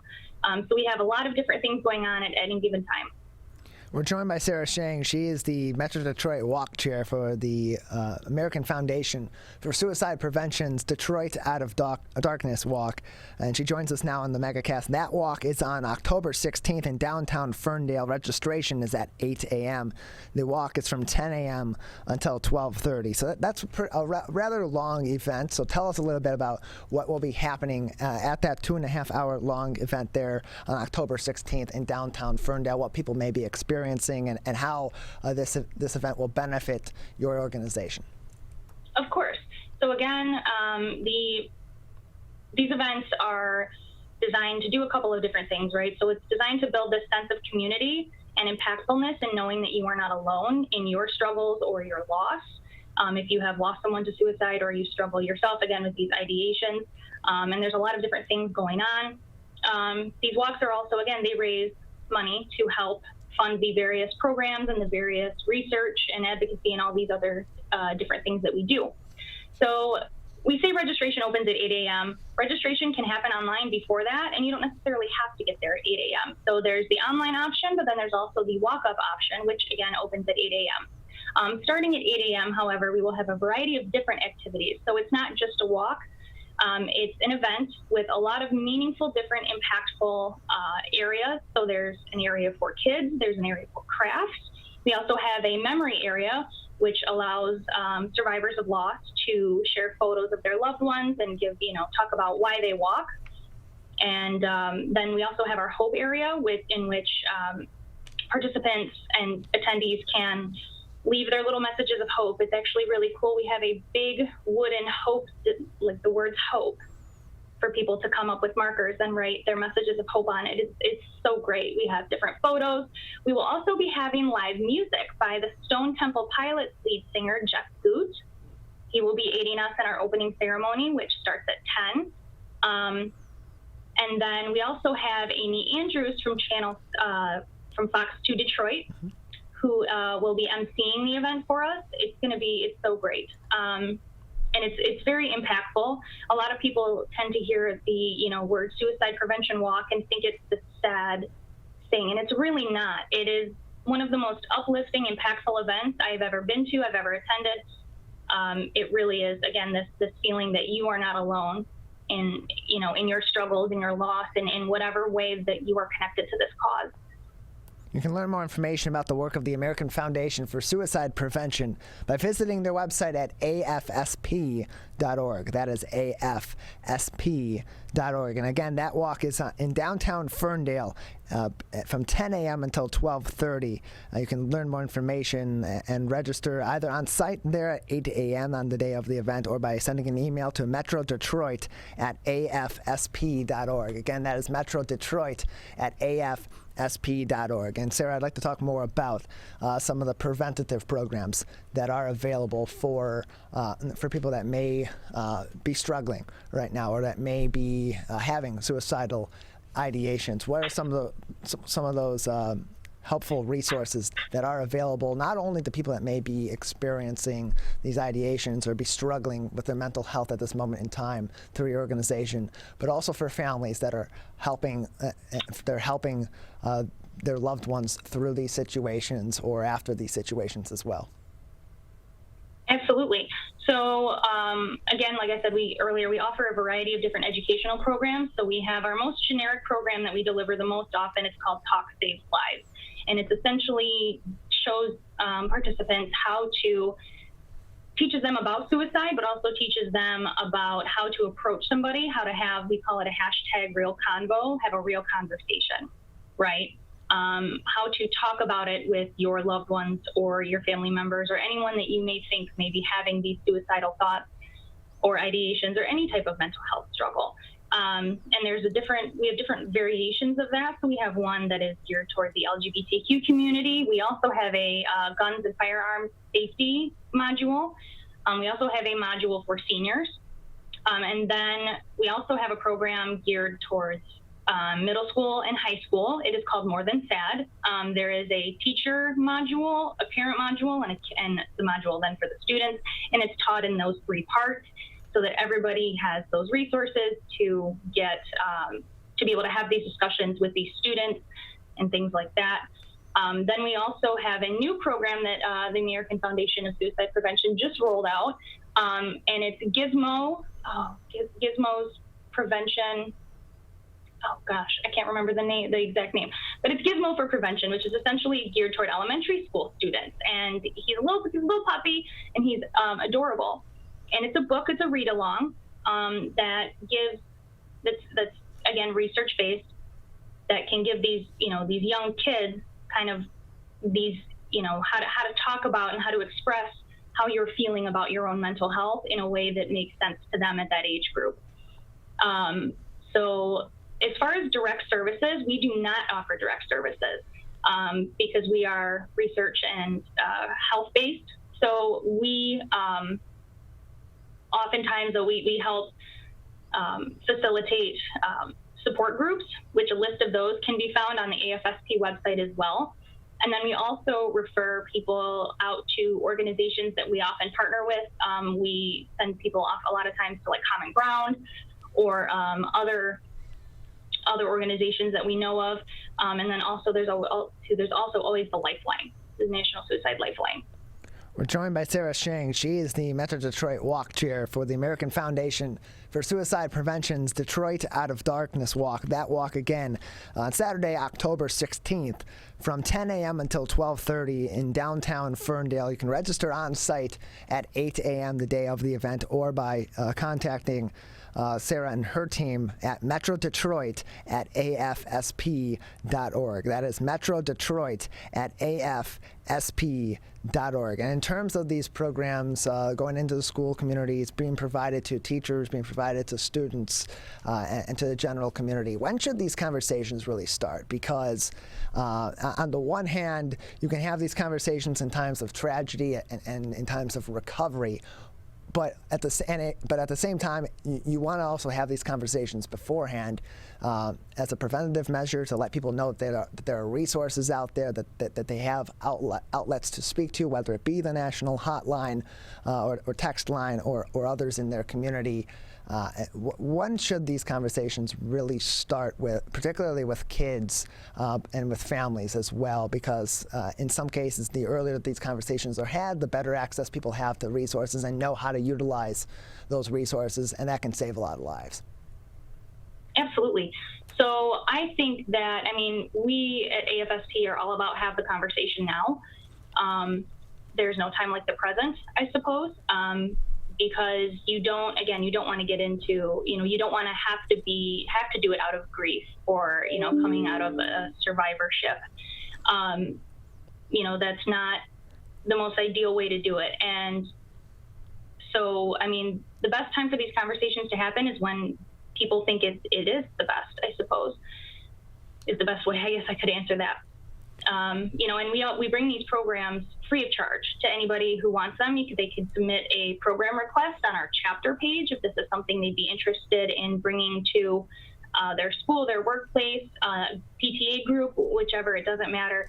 And that can be found at www.afspmichigan.org or afsp.org/Michigan. I'm sorry. Yeah, afsp.org/Michigan is where you can find all that information. And you can find more information on all the resources from the national organization at afsp.org as well. And the Michigan page includes information on how to volunteer, updates on the work that's being done by the local chapter, their programs in the local area, as well as upcoming events such as the Detroit Out of Darkness Walk that will occur this Saturday, October 16th, from 10 a.m. to 12:30 in downtown Ferndale. Again, you can register to participate on site there at 8 a.m.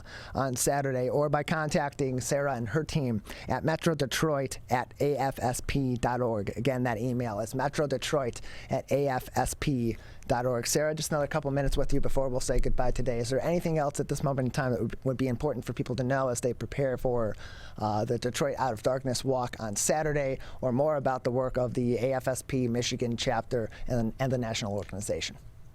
Of course.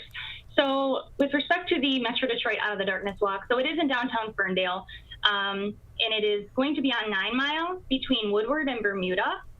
So it's that whole local area on that strip of 9 Mile, and then the parking lot of the Ferndale Library. There's lots of public parking lots around the area, including the dot parking structure for the city. And so they have been so gracious in helping us facilitate, actually helping our walkers to figure out the parking situation. So there is a diagram on the walk website, which is where people can also register as well. They don't have to wait till the day of or send an email. They can register right on the website. And so that for the walk itself, so that is www.afsp.org/Metro Detroit. And it is completely free to register as well. I do want to say that. So it's not like a lot of other walks where you have a minimum fee. You do have to, in order to get like a walk t-shirt, you have to raise $150 by walk day. But if that's not within your capabilities, that's fine. We just ask that everybody registers. It's such a great event. It really is. It's so powerful and so impactful. We really, and the weather's supposed to be relatively nice too, from what I'm understanding. So it's a really great day. And again, that walk Saturday, October 16th in downtown Ferndale, 10 a.m. to 12:30 p.m. and that registration begins at 8 a.m. You can learn more information and register before that 8 a.m. registration period on the day of by emailing metrodetroit@afsp.org. Sarah, thank you for being with us today.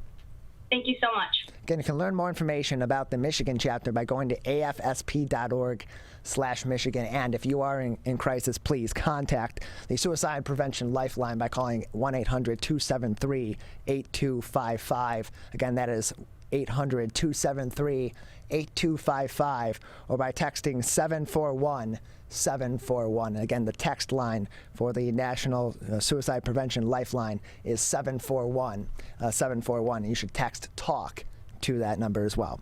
We're going to take a quick break. On the other side, we'll be speaking with the Vice President of Membership Marketing and Events at the Michigan Manufacturers Association. Delaney McKinley joins me next. You're watching and listening to the Megacast. People are getting out to walk and bike in higher numbers. More vulnerable road users and higher speed traffic can be a dangerous combination. Crash severity has increased, so if you're driving, be sure to slow down and look for people. There's no need to speed. If you're biking, ride with traffic. If you're walking, avoid stepping into the road if possible. If you have to walk in the street, walk facing traffic. Learn more at walkbikedrivesafe.org. When times get dark, we can't see the help that's all around us. When you don't know where to turn, let 211 be your guiding light.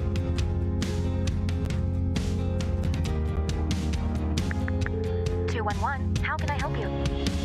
Our guides are ready to connect you with the help you need.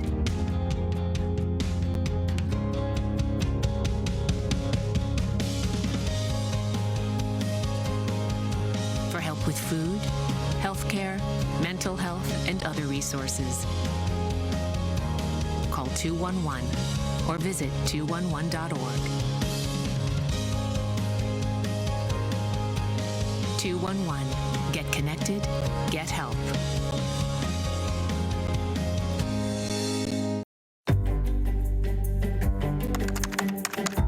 Parents do a lot of worrying.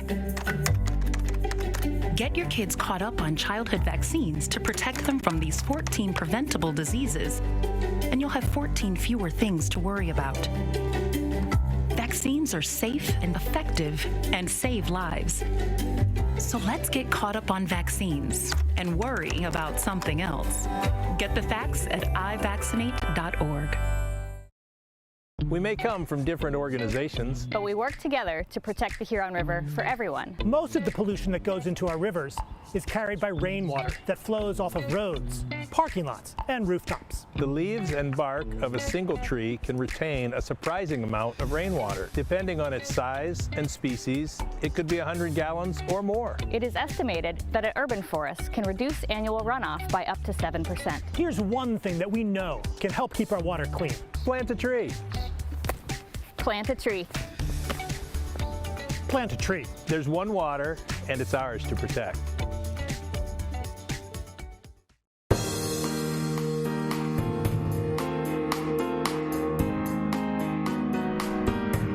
Welcome back to the Megacast. I'm Tyler Keefe here in our studios in West Bloomfield Township, where we broadcast live from 10 a.m. to 12 noon every day during the regular work week. Monday through Friday, you can learn more about our show and all of our partnering television, radio, and web outlets that join us live and throughout the day for replays by going to our website at civiccentertv.com/megacast. And I know we're in the last 20 minutes of our show here today, and if you've missed most of the show today, A, what were you doing that was more important than watching and listening to the Megacast? But I'll let you answer that question on your own. That's a rhetorical question. You can join us on demand throughout the afternoon. We usually have our episodes and our interviews posted by mid-afternoon on our website at civiccentertv.com/megacast. To cap off today's show with about 20 minutes left in the program, we'll be joined now by Delaney McKinley. She is the Vice President of Membership, Marketing, and Events at the Michigan Manufacturers Association, and she joins us once again on the Megacast. Delaney, thanks for being with us today. Hey, good morning, Tyler. Thanks for having me. Appreciate having you on. How are things going over at the Michigan Manufacturers Association? Things are going really well at the Manufacturers Association. Certainly, the industry is working to help drive our economy out of the post-pandemic state. Continue the industry, we're seeing them expand strongly despite some significant challenges. We're still seeing supply chain disruption. We're still having some talent shortages, but despite all that, we're seeing an increase in orders overall. So let's talk about the talent shortages right now in Michigan's manufacturing industry. Right now, what are those key positions that are most being looked at as positions of need for manufacturing businesses in the Great Lakes state? I think it really runs the gamut from top to bottom. We've got a number of challenges that we're facing. Some of it is just demographic, where we're going as a nation. Our population is aging, and so you've got some of those upper level spots that are looking to retire. We also have a dramatic need for skilled talent, production level folks. So we're also looking kind of at the spectrum of talent needs and where we can kind of impact that. Specifically, what we're looking at is looking at a pipeline of young talent, trying to change some of those misconceptions about manufacturing careers, informing our young folks about the great careers that they have awaiting them in the manufacturing industry. These are jobs with, higher than average wages, exceptional benefits. They're in every community of the state, and we're just trying to make sure that folks are aware of that. And across the board, what sort of requirements in some of these main positions of need, the more general positions of need, what do people need to be going in with in terms of their qualifications to work these jobs and to acquire these often very stable and well-paying jobs in this industry?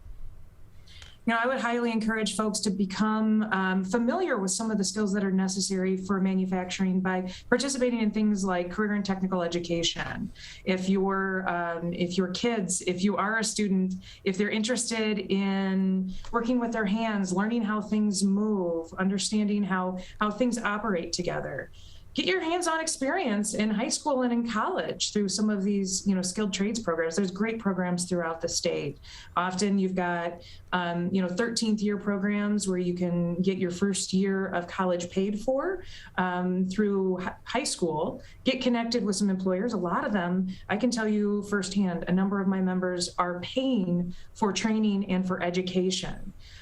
So think about where it is you want to go, and then, explore some opportunities, whether it's right here in your own community.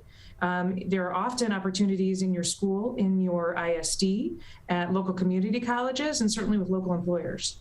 And you mentioned that in some of these cases, these potential employers or these employers are paying for some of that education or all that education for their prospective employees that are coming in. What are some of the other benefits or the other incentives that are being provided, like they are in many other industries, but specifically in the manufacturing industry here in the state of Michigan, to try to attract that talent into this industry to fill those many positions of need across the board that you mentioned? Certainly. So, well, we've known for many years, Michigan's a manufacturing state. It's the heart and blood of our economy, and they have traditionally offered great wages, very rich benefits. They're often the industry that has been first to usher in fringe benefits for a lot of their workers. But recently, we've been seeing some additional trends of cash incentives, starting bonuses, things like that to incentivize folks to come over and give it a try. I think there's a great incentive in knowing the history of the industry. This is not an industry that's going to go away tomorrow or 10 years or 20 years. It is an industry that has a firm foundation, decades and centuries of growth built here in the state, and so much more on the forefront. When we're looking at the future of mobility and electrification and battery technologies and all of these very exciting things that are coming down the pike, manufacturing has that stable foundation, but also has a very exciting future that I would encourage anybody. Now is the time to get into that. We're joined by Delaney McKinley. She's the Vice President of Membership, Marketing, and Events at the Michigan Manufacturers Association. Learn more at mimfg.org. That is mimfg.org. And earlier, Delaney, you also mentioned the impact that supply chain issues are having on the manufacturing industry. What are some of the ways that those supply chain issues are impacting Michigan's manufacturers, and how are those manufacturing companies and businesses then navigating around that to continue their regular operations and provide as best of service as possible to their clients across the state and the country? Yeah, I think it should probably come as no surprise to any of your listeners about some of the monumental challenges that we have with supply chain, in every industry across the board. And there is a global effort to address that. Certainly, we see a lot of our members collaborating with each other in hopes of fulfilling, as I mentioned, orders are up, factory orders are up. How are we going to fulfill that demand? And so they're being more creative than ever in reaching out, whether it's across the globe or across town, to try and get what it is that they need to fulfill the orders for their customers. Ultimately, I think when you get down to it, there are a number of different things you can look at, but supply chain issue is also a talent issue. When you don't have enough folks trying to perform some of these tasks, especially truck drivers, there's been a huge focus of that recently. There's a tremendous amount of demand for truck drivers and other components of the supply chain. So if we can be successful in changing hearts and minds about some of the careers that are available and the futures that are available in our industry, I think we can work to solve, hit two birds with one stone. We're joined by Delaney McKinley. She's the Vice President of Membership, Marketing, and Events with the Michigan Manufacturers Association, joining us on the Megacast. And Delaney, over the past several years, really, and over the past decade especially, as technology has become more on the forefront of all of our industries in the state of Michigan and across the U.S., that also includes the manufacturing industry. How is technology changing the game in the manufacturing industry going forward, maybe making the job easier for these businesses or more efficient for these businesses, but also providing additional opportunities for people to either enter this industry or navigate to a different part of this industry as well? Absolutely. Technology is changing the industry top to bottom. We're seeing ways that too can also impact the talent shortage and the need that we have for people. We're looking at ways in which automation can make things more efficient. We know that a number of our members, whether they're very small mom and pop shops, or of course some of our Fortune 500 manufacturers that call Michigan home, they are all looking at ways to become more efficient, implement technology, whether that be, I know a lot of folks think about robotic operations, and that's an element of it, but there's also predictive analysis. There's also the ability to measure and monitor things, whether it's in the front office, when we're talking about data, or whether it's out on the shop floor. These are all things that need to change, not to mention the technology that's wrapped up in the final products. Manufacturing really is a technology industry, and it's creating more and greater roles that are opportunities that are available to folks who have knowledge in technology. We're joined by Delaney McKinley. She's the Vice President of Marketing and Events, as well as membership with the Michigan Manufacturers Association. And Delaney, recently the MMA just announced the Michigan Manufacturers 2021 MFG Excellence Award winners. What are some of the notable or interesting award winners this year across the state of Michigan that would be really cool for our audience to know about, and some of the interesting things that these award-winning businesses have been working on? Absolutely. We are so very excited about our award winners this year. We are issuing 6 different awards on November 4th here in Lansing at the Manufacturing Excellence Awards. First, we'll be recognizing Bill Henderson of Aircraft Precision Products in Ithaca for his lifetime of achievement in the manufacturing industry. He's a true leader in mid-Michigan and across the state. He's a very recognizable name in manufacturing and has led as part of a board leader here at our organization, the Central Michigan Manufacturers Association. He's a member of his local school board. He has driven CTE millages. Fantastic individual and very deserving of this recognition. We actually have 2 different companies that we're recognizing for Manufacturer of the Year. One in the large tier, and that's Magna International. They are the largest supplier in North America. They have numerous facilities across Michigan.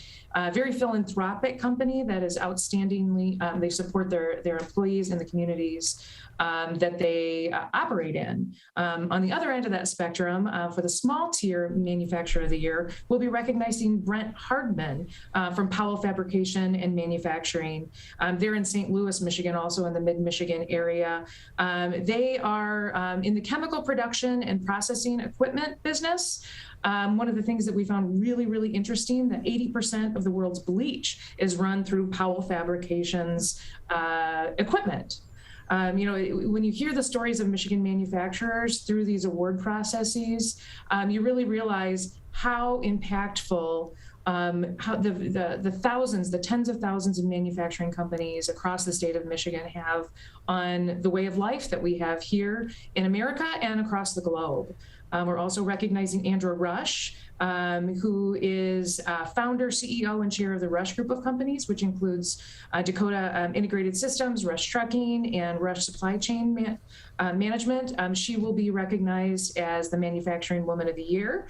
And Jenny Gino from the Saginaw Intermediate School District will be recognized as the Manufacturing Talent Champion for all that she's done to really help grow that pipeline of young talent that I mentioned earlier. We're joined by Delaney McKinley. She is the Vice President of Membership Marketing and Events at the Michigan Manufacturers Association, joining us today on the Megacast, talking about everything that's going on in Michigan's really extensive manufacturing industry. It's so much further beyond what people really generally will think about when they think about manufacturing in the state of Michigan, which is automobiles, maybe a little bit of aircraft manufacturing, but there's so many different industries that are supported by Michigan's manufacturers that are really facilitated by the work of Michigan's manufacturers, not just here in the state of Michigan, but all throughout the country. You're exactly right, Tyler. And one of the ways that we're trying to really highlight the diversity within our industry, the expansiveness of our industry, is a really fun thing that we do every year. The coolest thing made in Michigan. It's kind of a People's Choice Award that we run through social media. Nominations are collected in the summer. And then in September, we had 2 rounds of voting in which the general public, we invited them to vote on social media. They narrowed down from 37 different contenders down to the top 10. And on November 4th at our Manufacturing Excellence Awards, we will be recognizing the coolest thing made in Michigan from those top 10. And, the diversity is really displayed in there. We've got everything from Oberon, the well-known beer that's crafted by Bell's Brewery in Kalamazoo. We have extensive whole tree chipper from Bandit Industries in Remus, Michigan. We've got some outstanding medical supplies and medical technologies. We've got things that have been crafted and innovated out of recent demand. DB delivery systems in China Township has been nominated for the Receptor, which is the world's first residential through-the-wall delivery bin that can allow folks to accept deliveries with absolutely zero contact. We have the world's largest hydraulic power unit here in New Hudson. And we've got some really exciting things. Duperrin, who will also be recognized on November 4th for their innovation. They'll be accepting the Innovative Excellence Award, but they also have the possibility of bringing home a second award in which their dual auger system has been nominated for Coolest Thing Made in Michigan. They are in Saginaw, Michigan, and they're known for their liquid solid separation equipment. And where this comes in particularly interestingly right now, in recent years, the popularity of flushable wipes has really wreaked havoc in our municipal water systems. And Duperrin has invented a groundbreaking solution to that. So we've got, a wide variety of Michigan manufacturers that will be celebrating on November 4th.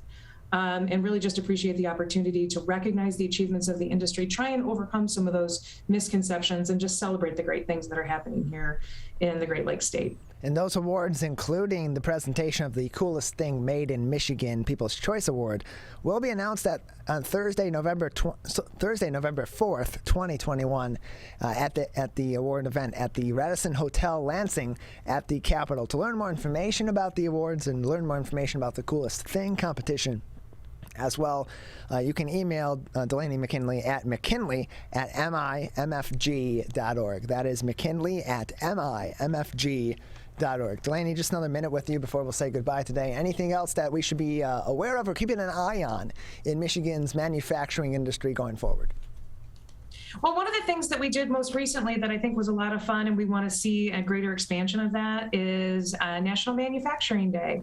Across the state, we had our manufacturers opening up their doors and letting folks know what's going on inside their facilities to try and overcome some of those misconceptions that I've mentioned several different times. That's a really exciting thing, and I see that continuing to grow in the future, having more kids exposed to the great things that are happening in the industry and the community at large. Often, every community across the state has got manufacturers in it.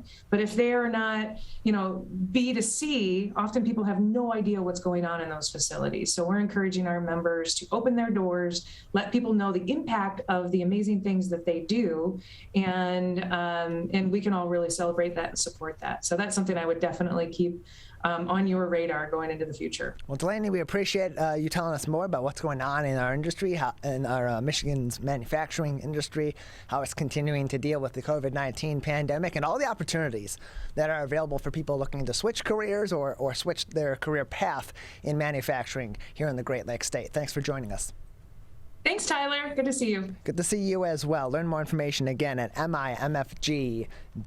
That's going to do it for today's edition of the Megacast. Just about 2 more minutes left in today's show, so I'd like to start off by thanking all of our guests on today's edition of the program. Karma Peters, the president and the CEO of the Michigan Legacy Credit Union. Brian Calley, the president of the Small Business Association of Michigan. Cindy Eggleton, the co-founder and CEO of Brilliant Detroit. Sarah Schang, the Metro Detroit Walk Chair for the American Foundation for Suicide Prevention's Detroit Out of Darkness Walk, and of course, Delaney McKinley, the Vice President of Membership, Marketing, and Events at the Michigan Manufacturers Association. You can learn more information about the Megacast, including all of our partnering television, radio, and web outlets, and watch each and every one of the interviews if you missed any of our conversations with these interesting guests today, by going to our website at civiccentertv.com/megacast. There you'll also find the links to our full episodes and our interviews that you can watch on demand on your time. We usually have those posted there by mid-afternoon. Right next door to that, another really important link at civiccentertv.com/coronavirus, where we have information from the Centers for Disease Control, the State of Michigan Health and Human Services Department, as well as the Oakland County Health Division and many of our local municipalities in the Oakland County area, so you can keep informed with reputable and credible information about COVID-19. We also have our top stories there each and every day. Today's top stories will be posted there early this afternoon. Big thank you to our entire crew, Larry Nyland, our booking producer, and our Zoom producer, arranging each of our interviews for every single edition of the Megacast and then getting them ready to be on the show. Calvin Brown, our studio producer and board operator as well, keeping us on the air and sounding good all throughout the show. On Civic Center TV, The Splash with Maddie Mushkin is next. On My, it is Steve Lato Live, and we'll be back tomorrow at 10 a.m.